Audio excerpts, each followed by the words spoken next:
महिना आत काढला मला नाव माहित असलं. इकडे बघ, आम्ही तुला कोणी सांगितलं? आम्ही नाव सांगितलंय. सोलापूर जिल्ह्यातील वैराग इथे दिवसाढवळ्या हातात कोयता घेऊन किराणा दुकानात तोडफोड करण्याचा धक्कादायक प्रकार घडलाय. सूरज भोसले यांच्या किराणा दुकानामध्ये आरोपी अयाज अशफाक शेख यानं घुसून तोडफोड केली आहे. मागील प्रकरणात पोलिसांना नाव सांगितल्याचा राग मनात धरून अयाज शेख यानं धमकी दिली. या घटनेचा व्हिडिओ सोशल मीडियावर व्हायरल झालाय. स्थानिक नागरिकांमध्ये भीतीचं वातावरण निर्माण झालंय. वैराग पोलिसांनी तत्काळ कारवाई करत आरोपीला अटक केली आहे. पोलिसांनी घटनेचा तपास सुरू केला असून आरोपीवर गुन्हा दाखल करण्यात आलाय. सूरज भोसले हे दुकानात गिराईक करत होतो. मालाची पण गाडी आली, माल लावत होतो, गिराईक चालू होते. तेवढ्यात ते आला इथं. बाहेर दोघाला शिवे दिले त्यानं. ती शिवे दिले काय आमचं लक्ष नव्हतं. ती हिथं येऊन उभा राहिला. काउंटरला आला आणि मला शिवे द्यायला लागला.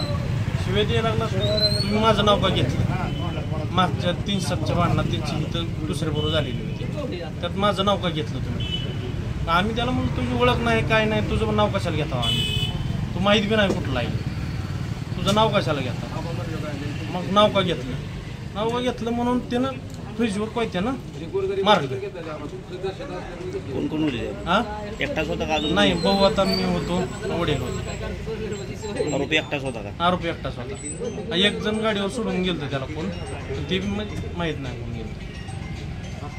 कुठलं राग काढला होता आधीचा? काय आधी 3 भांडणं झाली इथं बाहेर भांडणं झाली. ती आपल्या दुकानासमोर झाली.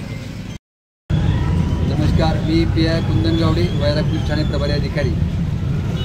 काल दिनांक रोजी वैराग पोलीस ठाणे यामध्ये गुन्हा दाखल नंबर 364/2025 BNS सेक्शन 324/2 151(2) तसंच भारतीय शस्त्र अधिनियम कलम 425 या अनुषंगाने गुन्हा दाखल आहे. सदर गुन्ह्यातील फिर्यादी सूरज अजित भोसले यांनी हे फिर्याद दिली असून त्यांचं हे दुकान आहे आणि या दुकानामध्ये यातील आरोपी अयाज अशफाक शेख हा आरोपी आहे. या आरोपीवरती यापूर्वी 307चा सुद्धा गुन्हा दाखल आहे.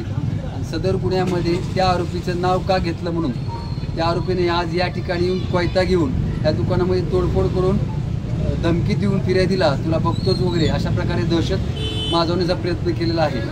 तरी नमूद आरोपीला सदर गुन्ह्यामध्ये अटक केली आहे. सदर आज हा घटनास्थळ त्यांनी आज दाखवलेला आहे.